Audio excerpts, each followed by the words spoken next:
El siguiente programa de opinión contiene elementos de lenguaje, salud, sexo y violencia que pueden ser escuchados por niños, niñas y adolescentes sin supervisión de sus madres, padres, representantes o responsables. El Colegio de Ingenieros de Venezuela y el Fondo de Previsión Social del Colegio de Ingenieros de Venezuela presentan. A partir de este momento, todas las voces se unen en una sola señal. RCR presenta Conexión 750 con María Alejandra Trujillo. Muy buenas tardes, amigos de Radio Caracas Radio. Lo mejor este viernes 3 de agosto del año 2018. Todo el equipo que trabaja para ustedes a partir de esta hora los saluda. Variada y abundante información que compartir y analizar, como es costumbre la tarde de hoy, terminando la semana en medio del caos. Comenzó el censo presencial para acceder a gasolina regulada como parte del racionamiento de combustible que va a imponer el Ejecutivo Nacional en nuestro país, el que tiene mayores reservas de petróleo del mundo. Lo hemos comentado con ustedes hace algunos días, tal y como lo relató la periodista Gabriela González del Estímulo.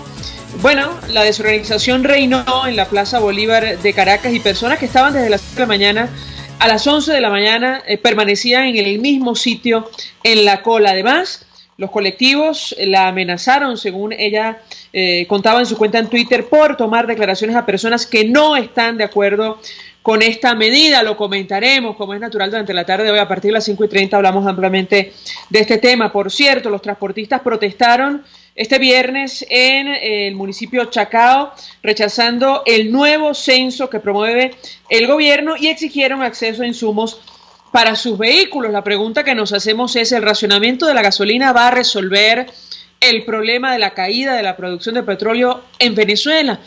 La verdad, todo parece indicar que no. El profesor Francisco Monaldi informaba hoy en sus redes sociales que la producción de crudo en nuestro país cayó 60.000 barriles diarios para ubicarse un poco más de 1.200.000 barriles para el mes de julio, según la firma Platts. Comentaremos, estamos hablando de un nuevo mínimo histórico y niveles de los años 40. Varios datos. Comenzó la entrega a los bancos del nuevo cono monetario, que va a regir a partir del 20 de agosto en nuestro país, cuando van a eliminar 5 ceros a la moneda. También hablaremos al respecto durante la tarde de hoy. 5.315 protestas se registraron en el país durante el primer semestre de 2018, según el Observatorio Venezolano de Conflictividad Social, para un promedio de 30 manifestaciones diarias. 35.000 millones, atención al dato, 35.000 millones de dólares entregó el gobierno venezolano a la empresa Odebrecht para obras inconclusas, según denuncia de la fiscal general en el exilio, en el marco de la audiencia por corrupción contra Nicolás Maduro, que va a continuar el próximo lunes 6 de agosto en la sede del Congreso de Colombia. Y el Nacional cumple 75 años con una línea crítica con el poder. Se dice fácil. Nuestro abrazo y reconocimiento a los trabajadores y editores de este diario. Este es Conexión 750. Comenzamos. ¿Qué está pasando en este país? Y saludamos en la línea telefónica a nuestro primer invitado. Se trata de José Vicente Jaro. Él es abogado, especialista en Derecho Constitucional, profesor universitario, defensor de derechos humanos. Como siempre, gracias por atendernos. Muy buenas tardes. Hola, ¿qué tal? Buenas tardes, María Alejandra. Saludos a ti, saludos a la audiencia. Pues mucho interés de conversar con nuestro invitado acerca de varios temas. Iniciaría conversación, profesor, a propósito de lo que está ocurriendo en Bogotá, y se inició ayer formalmente en la sede del Congreso colombiano esta audiencia del Tribunal Supremo de Justicia en el exilio por acusación interpuesta por la fiscal también que se encuentra en el exterior contra Nicolás Maduro. Yo le pedí una primera valoración de su parte acerca de este tema. ¿Qué expectativa podemos guardar en torno a este proceso que continúa la próxima semana, el 6 de agosto? Lo escuchamos.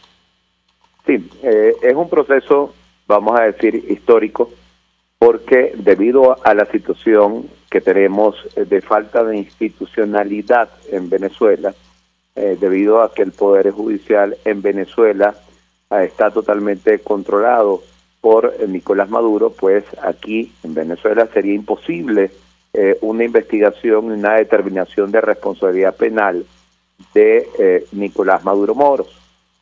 Además, pues, aprovechando la circunstancia importantísima de que luego de la persecución política que fueron objeto de los magistrados del Tribunal Supremo de Justicia designados por la Asamblea Nacional, ellos se integraron conforme al reglamento y conforme a la ley del Tribunal Supremo de Justicia como un órgano judicial, el máximo tribunal del país, pero que debe ejercer en el exilio. La fiscal pues presentó una acusación contra Nicolás Maduro por todo lo que es la presunta comisión de los delitos de corrupción y legitimación de capitales, que para que nos entienda la audiencia, es el caso de un funcionario público que desvía dinero del Estado a cuentas propias, se apropia de ese dinero y, vamos a decir, lo utiliza para sus fines personales. En Colombia se ha dado esta primera audiencia y es un hecho histórico. ¿En qué sentido? En el sentido de que, a pesar de las circunstancias, a pesar de la persecución política, magistrados y fiscal han decidido tratar de rescatar la institucionalidad, han decidido tratar de hacer justicia y con la cooperación del secretario general de la OEA, con la cooperación de varios países y en particular del Senado colombiano, pues se puede dar este juicio. Vamos a ver en las siguientes semanas, así como vimos ayer, sucesivas audiencias.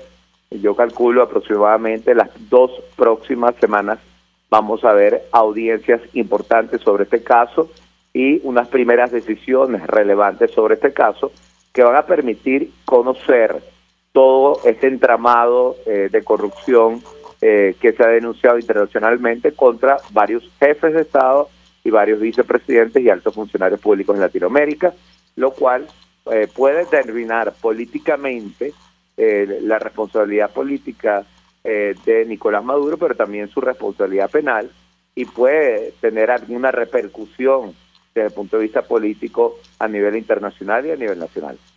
Ahora, doctor Haro, lo comentamos en alguna oportunidad, la prensa internacional habla del carácter simbólico de una acción de esta naturaleza. Yo le preguntaría acerca de, bueno, la expectativa real en torno a este procedimiento inédito en el exterior. Se nos habla de cifras astronómicas en un país que no está para malbaratar 35.000 millones de dólares, como aparentemente ocurrió en el caso de los contratos otorgados a Odebrecht, con varias obras inconclusas. Yo quisiera su comentario en torno a este tema. Sí, las cifras son escandalosas. Lo que está en la acusación presentada por la fiscal general, que yo ya como se ha hecho público me he tomado la tarea de leer en detalle. Los venezolanos van a poder observar en las próximas semanas, próximas 2 semanas especialmente, en cada una de las audiencias, unas cifras que van a asombrar, van a sorprender y van un poco a explicar por qué los hospitales no tienen medicinas, no tienen medicamentos, por qué las enfermeras ganan lo que ganan, por qué los médicos ganan lo que ganan, por qué los profesores están como están y por qué los transportistas están protestando. Porque simplemente, aparentemente, Nicolás Maduro se habría llevado bastantes millones de dólares, los habría colocado en otros países y está siendo aprovechado por él y sus familiares para fines, pues, obviamente, no previstos conforme al ordenamiento jurídico venezolano, sino para fines propios. Eso es corrupción. Ahora, sí se dice a nivel internacional y también a nivel político aquí en Venezuela se dice, bueno, que esto es algo simbólico, que como el tribunal está instalado afuera, como está sesionando desde Bogotá, como la fiscal está afuera, esto va a tener poca repercusión desde el punto de vista político, desde el punto de vista jurídico, ¿no? Y yo quisiera, en primer lugar, comparar esta situación con la situación en la que yo me encuentro y en la que se encuentran todos los defensores de derechos humanos, cuando tenemos una boleta de excarcelación de un preso político que está privado de libertad injustamente en el SEBIN.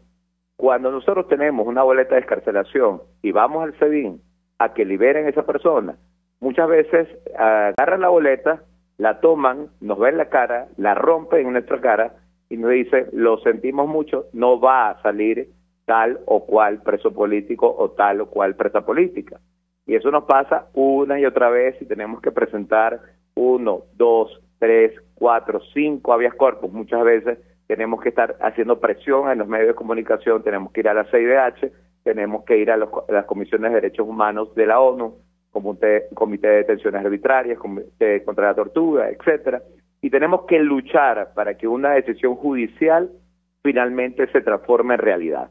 Esa lucha nos ha llevado a casos en los que, en mi caso particular, en mi supuesto particular, he llevado asuntos donde 7, 8 meses tengo un preso político, lamentablemente, con boleta de excarcelación, pero privado, secuestrado en el SEBIN.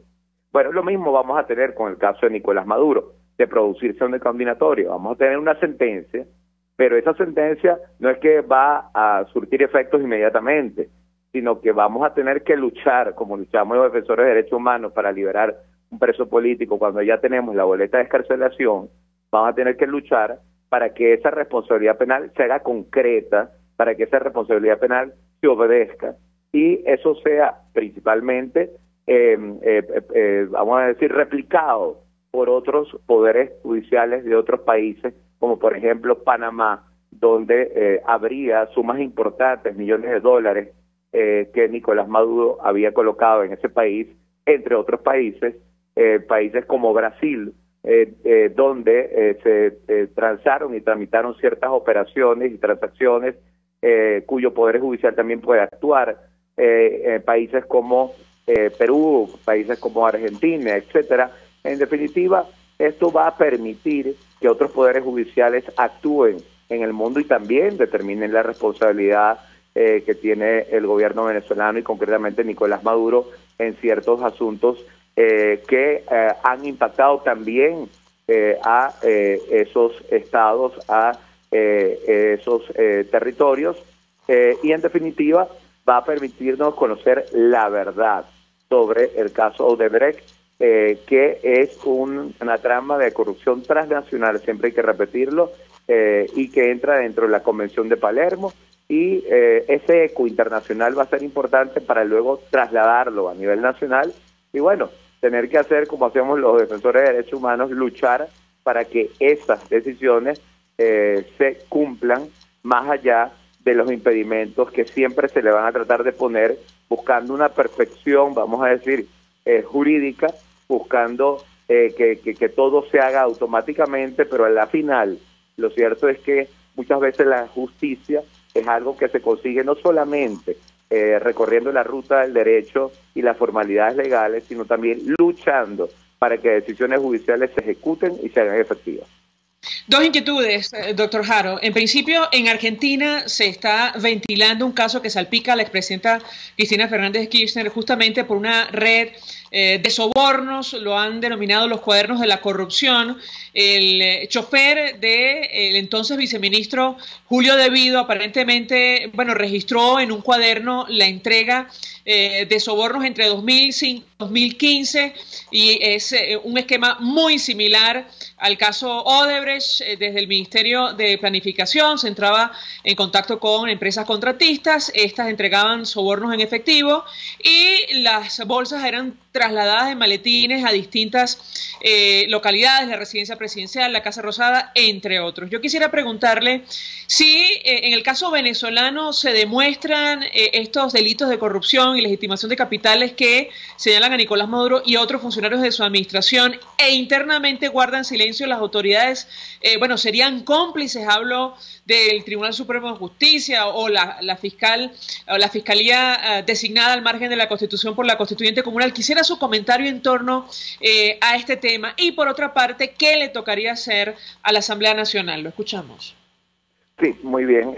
En efecto, sí, luego de todo el proceso que vamos a estar viendo, especialmente en las próximas 2 semanas, se va determinando la responsabilidad penal de Nicolás Maduro y cuando se dicte sentencia queda claro que ha habido un daño patrimonial, obra de corrupción y legitimación de capitales, y se emite un fallo y las autoridades venezolanas se niegan a ejecutarlo.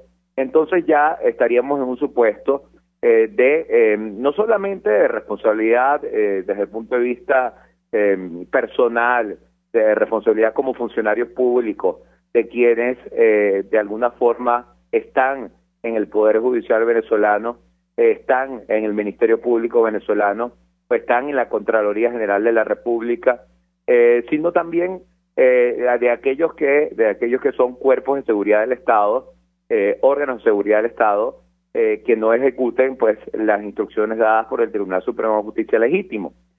Habría allí pues una responsabilidad, pero esa responsabilidad puede ser incluso una responsabilidad penal, porque estaríamos hablando de delitos contra la administración de justicia, delitos de obstrucción a la justicia, que podrían ser determinados en el futuro para que se verifique si esos funcionarios efectivamente, con su no actuar, su no hacer, su silencio, su indiferencia, más que cómplices, son responsables penalmente por lo que es el daño al patrimonio público y la obstrucción a la justicia. Y bueno, la Asamblea Nacional aquí tiene una tarea importantísima.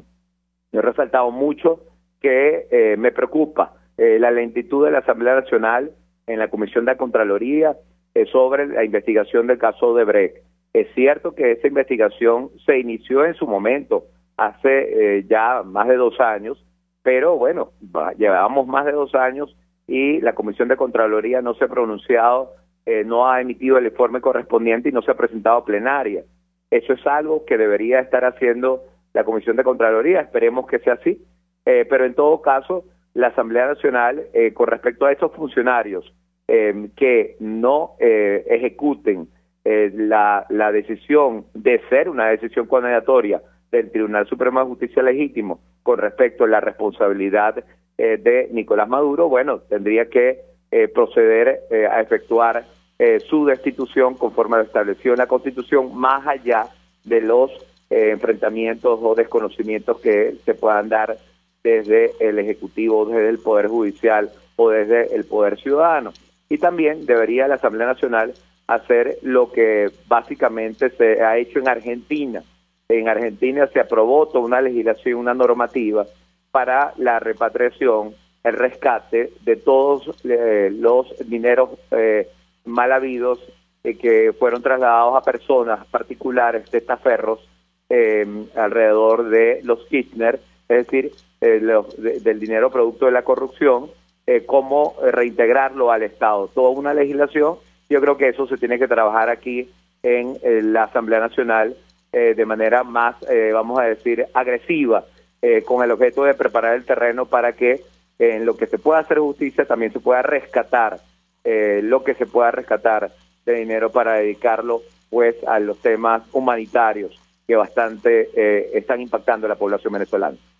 Gracias, doctor José Vicente Jaro, por atendernos, acompañarnos, abogado, profesor universitario, especialista en Derecho Constitucional, defensor de derechos humanos, expresando opinión acerca de estas audiencias que se iniciaron en el exterior, del Tribunal Supremo de Justicia en el exilio. El nuevo Herald de Miami titulaba hoy, más temprano en versión electrónica, Chavismo echó a traste, atención, más de 35.000 millones en megatrama de corrupción con Odebrecht, y en tanto eso ocurría, años más tarde estamos en la situación que estamos hoy, con un censo para, lo que será el plan de racionamiento de gasolina en nuestro país, porque, se acabaron los recursos que se fueron por esta vía de la corrupción. Hasta ahora hacemos una pausa, vamos a publicidad. Usted escucha Conexión 750 con María Alejandra Trujillo, solo por RCR 750 AM.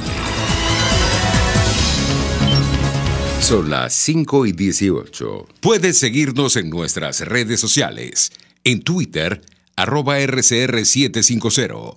La radio que se ve. Mensaje del ingeniero Ramón López, vicepresidente del Colegio de Ingenieros de Venezuela. Apreciado colega ingeniero, arquitecto y profesional afín, el sistema de salud venezolano no presta la atención requerida y la altísima inflación encarece notoriamente este servicio. Es por ello que el Fondo de Previsión Social del CIP te ofrece un servicio de salud seguro, confiable y accesible, con amplia cobertura. Para mayor información visita el portal www.cib.net.be. Colegio de Ingenieros de Venezuela, construyendo futuro. Cauchera Fran Luis te ofrece cauchos nacionales e importados de las mejores marcas y en todas las medidas, al mayor y de tal. Para mayor información visita @Cauchera San Luis en Twitter, Instagram y Facebook. O llama al 0412-815-6712. Cauchera Fran Luis, tu mejor opción. Mensaje del ingeniero Kenick Navarro, presidente del FOMPRES CIB. Apreciado colega ingeniero, arquitecto y afín, el Fondo de Previsión Social del Colegio de Ingenieros de Venezuela, FOMPRES CIB, diseñó para la protección de tu salud el Sistema Integral de Previsión Social. El mismo tiene a tu disposición beneficios de la solvencia, asistencia primaria de salud, el plan de salud con coberturas de acceso VIP, todos estos planes pensando en la protección de tu familia. Para mayor información visita fomprescib.net.be. Colegio de Ingenieros de Venezuela, construyendo futuro. Una ventana para las propuestas y denuncias de las comunidades populares de Venezuela. Evelyn Martínez y la Red de Ciudadanos llegan debatiendo problemas y promoviendo soluciones. Es el Radar de los Barrios. Por la autonomía de los movimientos sociales que no pueden ser complementos de partidos o gobiernos. El Radar de los Barrios, de lunes a viernes, a partir de las 10 de la mañana. Por RCR 750 AM. Cuando la voz es protagonista, esto es lo que se escucha. Este domingo en Conversaciones les cuento la historia de Tomás Parr y de Johnny Walker. También hablaré de Sandro, su trayectoria, su vida y su muerte. La noche. Todas estas historias bien contadas el domingo a las 9 de la mañana en su programa Conversaciones con Gustavo Trías. No se las pierdan, que como siempre van a estar muy pero muy buenas. Por RCR 750 AM. El poder de la comunicación en tus manos. Conexión 750 con María Alejandra Trujillo. Solo por RCR 750 AM. Continuamos, amigos, en Conexión 750 y hay una situación que ha pasado por debajo de la mesa en medio de tantas dificultades y la crisis que afecta a nuestro país, y tiene que ver con las inundaciones en el estado de Amazonas. Allí, desde hace días, el exgobernador Liborio Guarulla viene denunciando lo que ocurre. Hay pueblos enteros debajo de las aguas.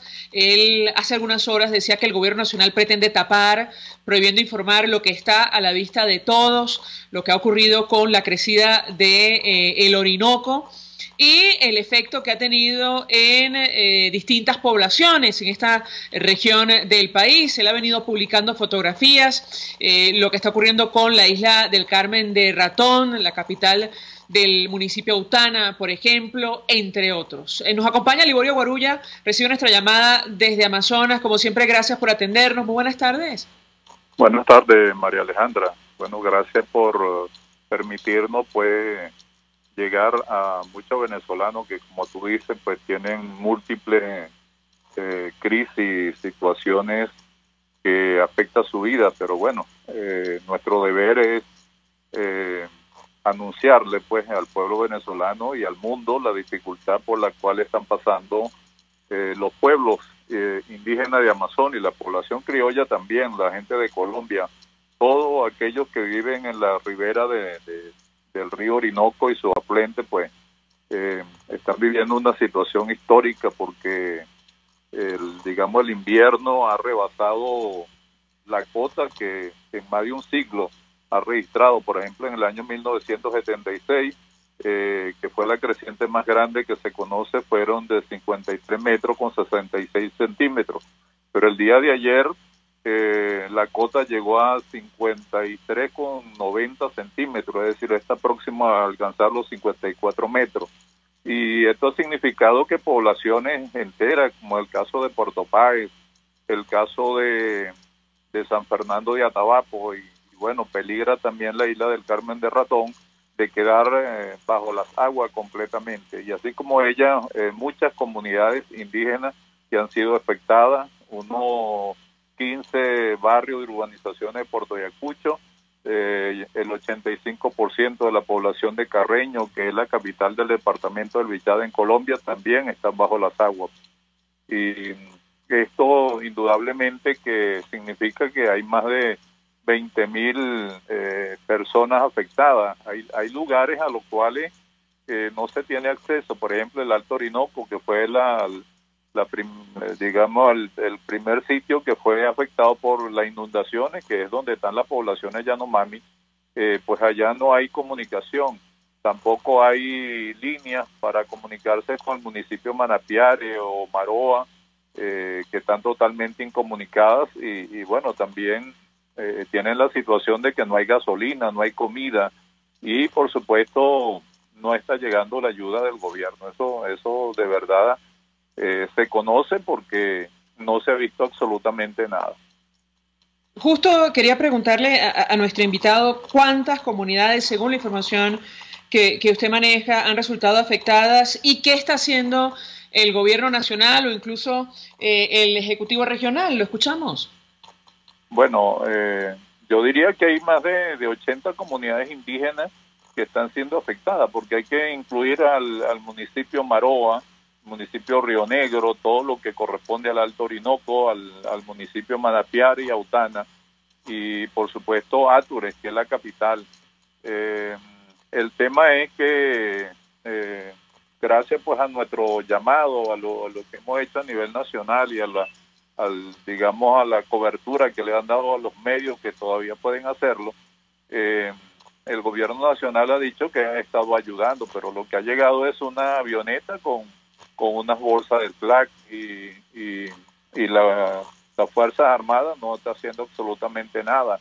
Mientras vemos que el lado de Colombia pues ha declarado la emergencia para todo su departamento y son aviones que están llegando para poder apoyar a su población civil, de tal manera que muchas comunidades indígenas se han tenido que trasladar hacia Colombia para poder recibir algún apoyo en lo que tiene que ver con hamaca, mosquitero, algo de comida para solventar la situación. Ahora, yo tengo que preguntarle a nuestro invitado porque en medio de esta situación, bueno, el gobierno pone en marcha un censo nacional para el plan de racionamiento de gasolina que va a impulsar en los próximos días, y este tema es especialmente sensible en estados como Amazonas. Usted ha hecho referencia al respecto. Yo quisiera su comentario porque el racionamiento en la práctica, por ejemplo, en entidades como el Táchira, no ha funcionado y no ha reducido en absoluto el contrabando de combustible. ¿Qué puede comentarnos? Bueno, sí, en Amazonas, digamos, el sistema de discriminación ha funcionado hace mucho tiempo, porque allí para venderle gasolina a un indígena, pues sencillamente se le hace un censo de la comunidad, del motor, de su tendencia política, si es rojo, si es azul, y en relación a eso se le vende o no se le vende. Y en la actualidad, pues, en Ayacucho particularmente, allí se le da un número, se censan a los carros, y de todas maneras la gente permanece 3 días, 4 días para poder tener acceso a 40 litros de gasolina. De tal forma que lo que se va a propiciar es mucho más bachaqueo, mucho más contrabando que lo que estamos viviendo, porque el gobierno nacional sabe que en Amazonas hay una fuga de miles de litros de combustible que van a la guerrilla, que van a las minas y que van, por supuesto, a todo lo que es el narcotráfico. Y ese es un gran negocio que tiene las Fuerzas Armadas conjuntamente con el gobierno nacional y la guerrilla y los paramilitares. Ahora, justo quería preguntarle a propósito de la acción de la guerrilla en nuestro país. En Colombia, la próxima semana habrá cambio de gobierno y la nueva administración, bueno, ha expresado su voluntad de hacer frente a estos grupos irregulares, muchos de los cuales están establecidos en Venezuela. ¿Qué puede comentarnos? Bueno, sí, yo creo que la invasión a Venezuela ha venido desde el sur, donde hace más de 10 años venimos haciendo esta denuncia, porque al principio llegaron como personas pues que aceptó el gobierno de Chávez como refugiados, pero posteriormente se han convertido en una fuerza de paramilitares y de mafia que posteriormente han invadido todo el sur del estado Bolívar hasta el punto de llegar a la Gran Sabana, que es donde nuestros hermanos indígenas Pemoni han denunciado, han tenido que enfrentarse y se han registrado hasta muertos en esas comunidades. Así que la situación es bastante grave y prácticamente Colombia es la única que se ha manifestado en relación a que saben que lo que están haciendo esa guerrilla es fortaleciéndose con el negocio del narcotráfico y el oro aquí en Venezuela. Finalmente tengo que preguntarle a nuestro invitado como dirigente político de oposición, bueno, a propósito de las contradicciones internas que hay entre los factores que hacen vida en la disidencia en nuestro país, tomando en cuenta la profundidad de la crisis que requeriría, una guía, es decir, un camino a seguir para hacerle frente a este tema, incluso a la actual administración. Quisiera su comentario. Bueno, María Alejandra, eso de verdad es muy sencillo, se lo hemos tratado de explicar en varias reuniones con los dirigentes en Caracas, el hecho pues de que hasta cualquier grupo o pueblo indígena sabe que en etapa pues de guerra, de crisis, pues debe haber una coordinación, debe haber un líder que marque de alguna manera el camino para poder enfrentar esta situación. En cambio, pues aquí con el tema de la mesa de la unidad y que todos quieren ser jefe y como dice, hay mucho cacique y poco indio, y entonces se genera una situación donde no se está pendiente de la crisis o de la gravedad que está pasando el pueblo, sino de los intereses particulares o los intereses de partidos políticos. Esa es desgraciadamente la situación por la cual no se ha podido salir de esta crisis que estamos viviendo en nuestro país. Liborio Guarulla, gracias, como siempre, por atendernos, acompañarnos, recibir nuestra llamada desde Amazonas. Fue gobernador en esta entidad, reiterando las denuncias que viene haciendo a través de sus redes sociales, con fotografías incluidas, sobre la gravedad de lo que está ocurriendo en esta región del país, producto de las lluvias. A esta hora hacemos una pausa, vamos a publicidad. Estás en sintonía de Conexión 750, solo por RCR 750 AM. Puedes seguir nuestra programación a través de rcr.tv, la radio que se ve. Mensaje del ingeniero Enzo Betancourt, presidente del Colegio de Ingenieros de Venezuela. Estimados colegas, ingenieros, arquitectos y profesionales afines, el hombre es del tamaño de sus dificultades y siempre será capaz de vencerlo. En el año 2018 debemos trabajar para construir el país que nos merecemos todos los venezolanos. Siempre un paso adelante. Visita nuestro portal www.cib.net.be. Colegio de Ingenieros de Venezuela, construyendo futuro. ¿Eres pintor, escultor, tallas en madera o te dedicas a las artes plásticas? En Ávila Gallery recibimos tu obra y le damos el trato que te mereces. Estamos en el lobby del Hotel Ávila de San Bernardino. Síguenos por @AvilaGallery1 o llámanos al 0414-127-4060. Ávila Gallery, tu centro de arte moderno. Mensaje del ingeniero José Peraza, tesorero del FONPRES CIB. Estimado colega ingeniero, arquitecto y profesional afín, el Colegio de Ingenieros de Venezuela y el Fondo de Previsión Social, preocupado por la salud de tu familia, ha diseñado un sistema de salud integral que coloca a tu disposición y que contiene asistencia primaria de salud, ambulancia, hospitalización, cirugía, oftalmología, dermatología, fisioterapia, psicología, odontología, farmacia y funerario. Para mayor información, visítanos a nuestros portales cib.net.be, fonprescib.net.be, Colegio de Ingenieros de Venezuela, construyendo futuro. Cuando pienso en frescura, pienso en Central Madeirense. Y sé que solo allí encontraré lo mejor en productos de primera calidad, donde las frutas y vegetales son traídos directamente del campo, con olor a tierra fértil, a tierra venezolana. En Central Madeirense son más frescas. RCR 750 AM. Porque lo bueno une.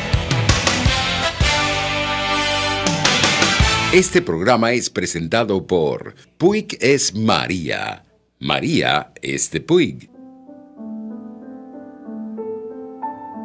La Academia de Ciencias Físicas, Matemáticas y Naturales presenta El Progreso tiene su ciencia. Hoy presentamos el maestro José Vicente Scorza. No quiero verme el ombligo. Quiero una actividad científica consona con la realidad. Eso creía José Vicente Scorza, quien dedicó su vida al estudio de enfermedades como la leishmaniasis y el mal de Chagas, y se convirtió en una figura central de la investigación y la docencia en medicina tropical en Venezuela. Nació en 1924 en Caracas. Estudió en el Instituto Pedagógico Nacional, de donde egresó con el título de Profesor de Biología y Química en el año 1945. En el doctor José Vicente Scorza confluyeron tres cualidades: un amplio conocimiento de la biología y una visión integradora y una férrea disciplina científica que incluso ejerció estando preso bajo la dictadura de Pérez Jiménez. Pero sobre todo, el maestro Scorza, como le solían llamar, fue un notable educador y predicador de la ciencia con contenido social. Su ferviente manía de enseñar el quehacer científico lo llevó a despertar la curiosidad de cientos de inquietos jóvenes por la investigación científica. Para él, el conocimiento debía compartirse de manera sencilla y asequible. De lo contrario, no era verdadero conocimiento. El doctor Scorza fue fundador y decano de la Facultad de Ciencias de la Universidad Central de Venezuela y decano de la Facultad de Ciencias de la Universidad de los Andes. Fundó también centros de investigación en los estados andinos de Mérida y Trujillo, a los que entregó la mayor parte de su vida. El maestro Scorza falleció el 18 de agosto de 2016 en la ciudad de Mérida, dejando un invalorable legado de sabiduría a las nuevas y futuras generaciones. El progreso tiene su ciencia. La Academia de Ciencias Físicas, Matemáticas y Naturales presentó El progreso tiene su ciencia. Cuando cierras los ojos y viajas en el tiempo. Cuando el sabor te transporta a otro lugar. Cuando el olor te hace recordar momentos únicos. Esa es María Puig, una galleta que es un pedacito de tu historia. María Puig, una galleta que endulza tu vida. María Puig, una galleta que te ha acompañado por más de 100 años. Puig es María. María es de Puig. Este programa fue presentado por Puig es María. María es de Puig. RCR 750 AM, porque lo bueno une. María Alejandra Trujillo te acompaña en Conexión 750, solo por RCR 750 AM.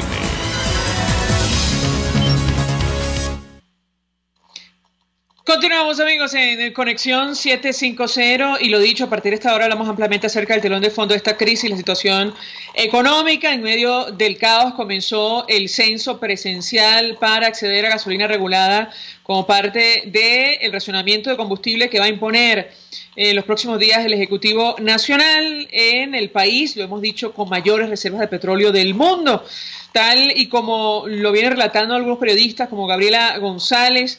Bueno, en la Plaza Bolívar de Caracas las personas estaban en colas de las 6 de la mañana a las 11 todavía estaban en el mismo sitio, y esto coincidió con una protesta de los transportistas en la avenida Francisco de Miranda, rechazando el nuevo censo, pero también exigiendo acceso a insumos para sus vehículos. La pregunta que nos hacíamos es si este racionamiento de gasolina va a resolver el problema de la caída de la producción de petróleo en Venezuela.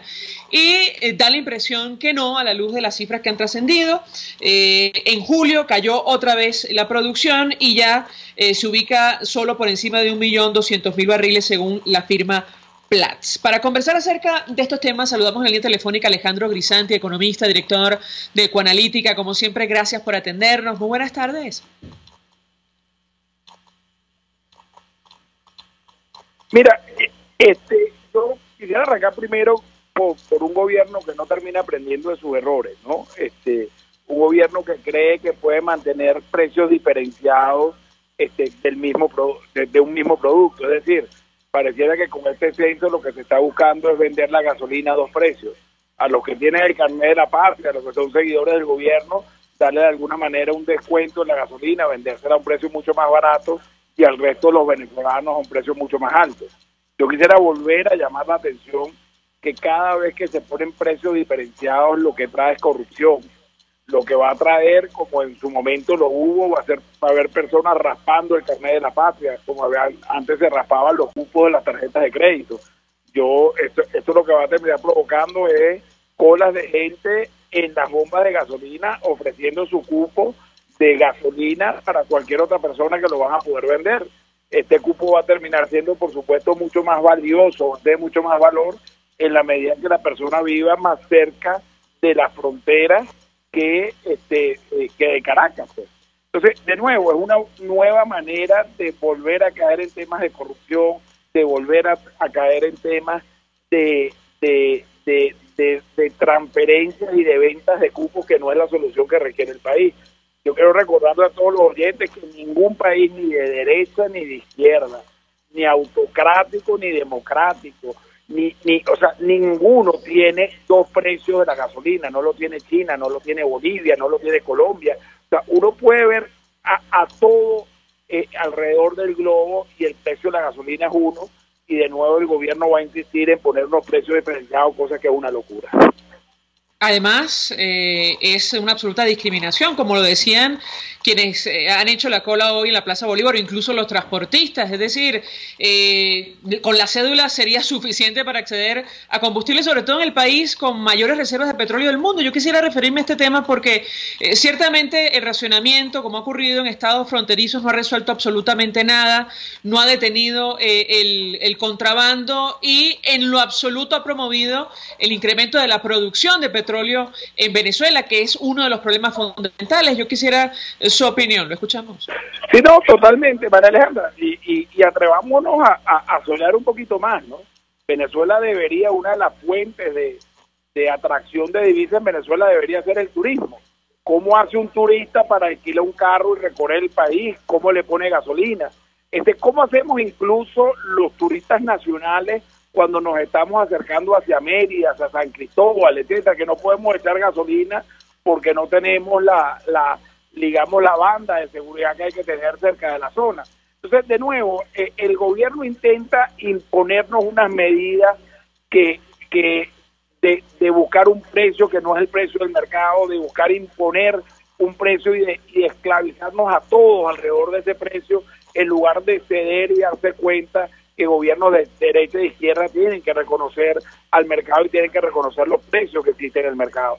Entonces, esto es una medida, por ejemplo, muy clara, muy discriminatoria para el turismo, tanto nacional como internacional, además de, por supuesto, de discriminar a los que poseen el carnet de la patria y a los que no lo tenemos, cuando, como bien dijiste, la cédula de identidad debería ser el único instrumento de identificación de todos los venezolanos. Ahora, yo le pregunto a nuestro invitado porque además de esta medida que va a significar un ajuste importante en el precio de la gasolina para aquellos que no están en el sistema, este censo, es decir, no tienen el carnet de la patria, ahora también nos hablan de una maxi devaluación en el marco de la derogatoria de la ley de ilícitos cambiarios. Yo quisiera su comentario, saber el impacto que este tipo de medidas van a tener, sobre todo para los índices de inflación que ya, de momento, según el Fondo Monetario Internacional, superará el 1.000.000% a finales de este año. Lo escuchamos. Sí, mira, Mariana, lo primero que esto va a hacer un incremento del precio para todo el mundo. Porque aquí no es que va a dejar o van a poder comprar al mismo precio lo que tenga el carnet de la patria y tengamos que pagar precios internacionales los que no lo tienen. Nosotros calculamos que el precio de la gasolina, por lo menos por la medida pequeña, lo van a multiplicar por 3.000 o por 5.000, ¿ok? Y eso sencillamente sale para que un tanque de gasolina, si lo multiplican por 5.000, un tanque de gasolina va a costar, va a pasar a costar 250.000 bolívares, que vendría siendo 250 de los bolívares soberanos de la nueva reconversión monetaria. Entonces, aquí viene un ajuste de gasolina para todo el mundo, al igual como pareciera, y en esto efectivamente podemos diferir, viene un muy fuerte incremento de la tasa de ICOM, viene del tipo de cambio de ICOM, viene una mega devaluación, como dices tú, del tipo de cambio de ICOM, pero justo es decir, María Alejandra, que hace años, o por lo menos muchos meses, que el sector privado no recibe dólares del gobierno. que el sector privado no recibe dólares de PDVSA, que nuestro principal sector de exportación, que es el petróleo, que está confinado, que está casi prohibido al sector privado venezolano el poder producir petróleo. Bueno, ese sector público no le ha vendido dólares al sector privado, y una de las cosas que dejó el vicepresidente del área económica muy clara ayer fue que aquí no habían cambios, que el sector público no iba a seguir vendiendo dólares al sector privado y que el sector privado se las tiene que arreglar. Entonces, aquí la pregunta es, y hay que ver cómo lo implementan, es que al final hay una despenalización, una legalización de las transacciones cambiarias, y lo que sí puede venir, María Alejandra, que puede ser una noticia positiva para el sector privado, es si dejan que las empresas petroleras, no PDVSA, no del sector público venezolano, si la dejan vender dólares en este nuevo mercado, porque ahí sí podrías tener algún alivio en una mayor oferta de dólares que hasta antier o hasta ayer no se venían dando. Ahora, a propósito de este tema, conversando con otros analistas, incluso periodistas del área económica, hablaban del tema de la confianza. Sí, el mismo gobierno, incluso el mismo funcionario que hasta ayer perseguía a aquellos que hacían transacciones con una tasa superior a la oficial, bueno, va a respetar las reglas del juego, sobre todo tomando en cuenta que se mueve al margen de la legalidad y de la Constitución. ¿Qué opina usted sobre esta situación en particular? Bueno, yo creo que ayer una de las cosas que uno desprendía del discurso del vicepresidente del área económica es una política de fracaso, es el haber reconocido que el control de cambio por 15 años ha sido un fracaso y que es necesario volverse o devolver a una liberación cambiaria, que es necesario permitir operaciones cambiarias entre privados. Yo creo que lo primero que queda muy claro es que aquí se reconoce una política económica fracasada, pero lo que preocupa es que le dejan una espada de Damocles al sector privado. Las cifras de Ecoanalítica, María Alejandra, indican que cerca del 90% de las importaciones del sector privado se venían haciendo en el mercado paralelo, se venían haciendo en este mercado pseudo legal, donde muchas de las empresas participaban, pero si no participaban no hubiese habido producción. Entonces, me parece una mala señal de que dentro de la derogatoria de la ley de ilícitos cambiarios no se hubiese hecho la retroactividad, digamos, de las operaciones cambiarias que se hayan podido haber producido antes de este decreto, puesto que el sector privado, como dije anteriormente, buena parte de él vino trabajando en el mercado paralelo y era la única manera que tenían para poder mantener producción, para poder mantener oferta y de alguna manera para que esta hiperinflación que estamos sufriendo los venezolanos se hubiese postergado o fuera mucho menos severa de lo que es actualmente. Ahora, yo tengo que preguntarle, Asdrúbal Oliveros, también de la firma Ecoanalítica, decía que a la fecha la inflación anualizada, me corregirá si me equivoco, se ubica un poco más o por encima de 100.000%.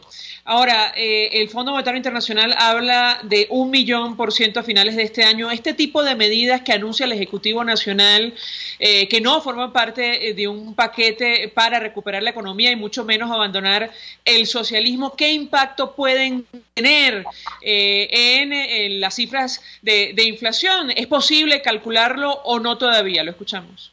Mira, dos cosas, ¿no? Lo primero, la diferencia entre lo que llevamos hasta ahora y lo que proyecta el fondo es que tenemos una inflación que va creciendo.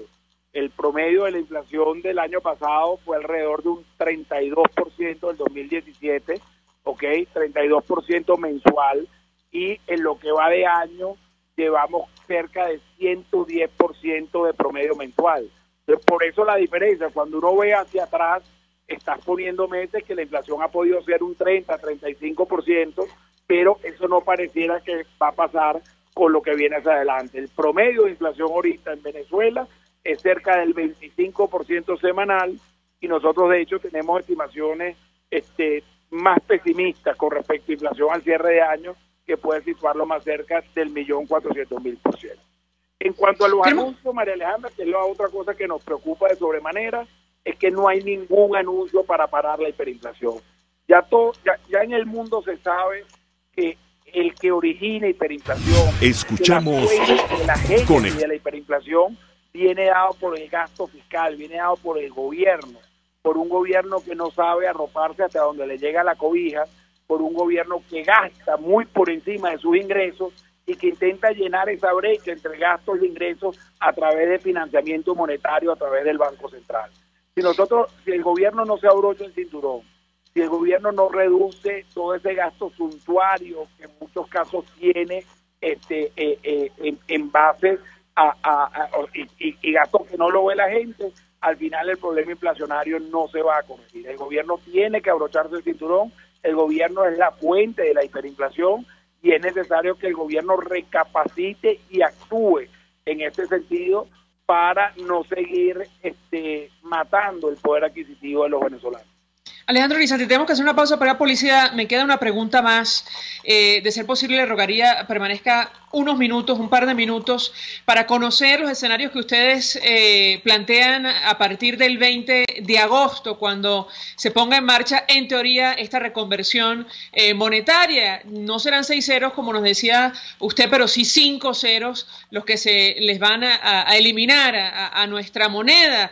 Quisiera su comentario, pero al regreso de la pausa. Ya venimos. Escuchamos Conexión 750, solo por RCR 750 AM.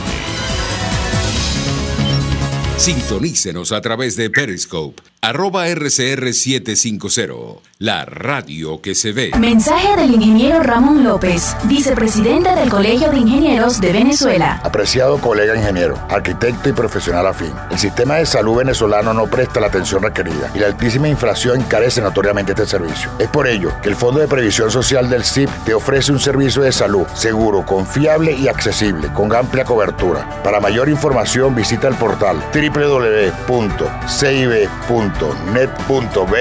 Colegio de Ingenieros de Venezuela, construyendo futuro.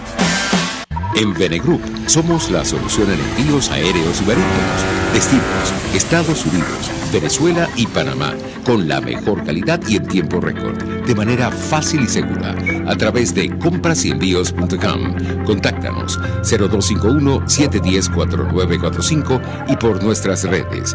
Venegroup, aliados en compras y envíos. Mensaje del ingeniero Kenick Navarro, presidente del FONPRES CIB. Apreciado colega ingeniero, arquitecto y afín, el Fondo de Previsión Social del Colegio de Ingenieros de Venezuela, FONPRES CIB, diseñó para la protección de tu salud el Sistema Integral de Previsión Social. El mismo tiene a tu disposición beneficios de la solvencia, asistencia primaria de salud, el plan de salud con coberturas de acceso VIP, todos estos planes pensando en la protección de tu familia. Para mayor información visita fonprescib.net.be, Colegio de Ingenieros de Venezuela, construyendo futuro.